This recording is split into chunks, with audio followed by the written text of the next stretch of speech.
Petite question déjà concernant cette dernière semaine d'entraînement qui se passe avec des conditions un peu plus fraîches. Et vendredi, c'est Arles-Avignon, Avignon avec des chaleurs qui vont être assez importantes. Ça joue sur l'organisme? Ce qui joue surtout sur l'organisme, c'est la chaleur. Là, le climat qu'on a aujourd'hui et ces derniers jours pour s'entraîner, c'était quand même très intéressant puisque c'était un peu plus frais. Ce qui va être très très dommageable, ça va être la chaleur qu'on risque d'avoir vendredi.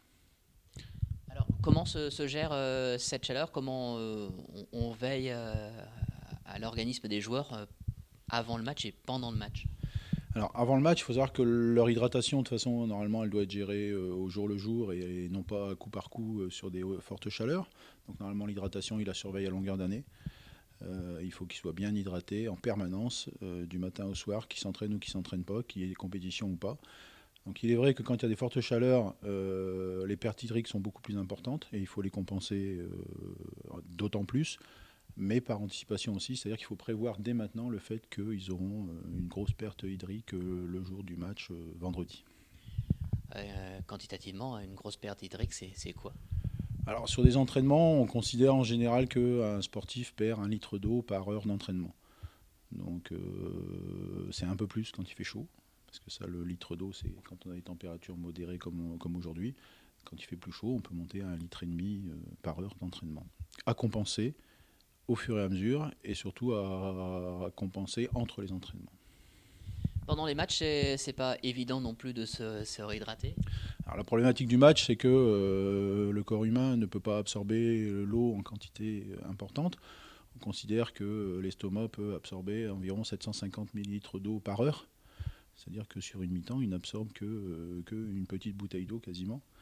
Donc ça sert à rien de boire 1 litre d'eau à la mi-temps, puisque de toute façon, sinon, on aura encore une partie de cette eau à la fin du match dans l'estomac.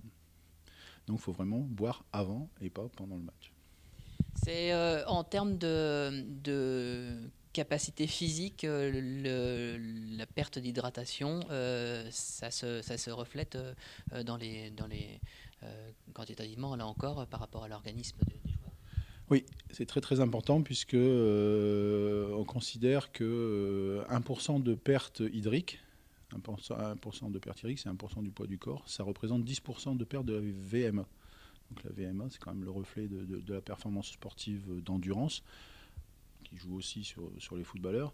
Et donc 1% de perte hydrique correspond à 10% de perte de performance sportive, on va dire. PMA, c'est les capacités respiratoires. La VMA, c'est la vitesse maximale aérobie, c'est-à-dire la vitesse maximale à laquelle on peut courir quasiment simplement en utilisant l'oxygène respiré. Commencer un premier match comme ça, dès le début de saison, par un match justement où il risque d'avoir une forte chaleur, c'est pas le scénario idéal pour le staff médical. Bah, c'est pas le scénario idéal parce que si cette hydratation justement est mal gérée, on a des risques de blessures, et notamment au niveau des tendons et des muscles. Donc oui, c'est un peu délicat et on espère qu'ils seront bien hydratés pour pas qu'au retour on ait des problèmes tendineux et musculaires.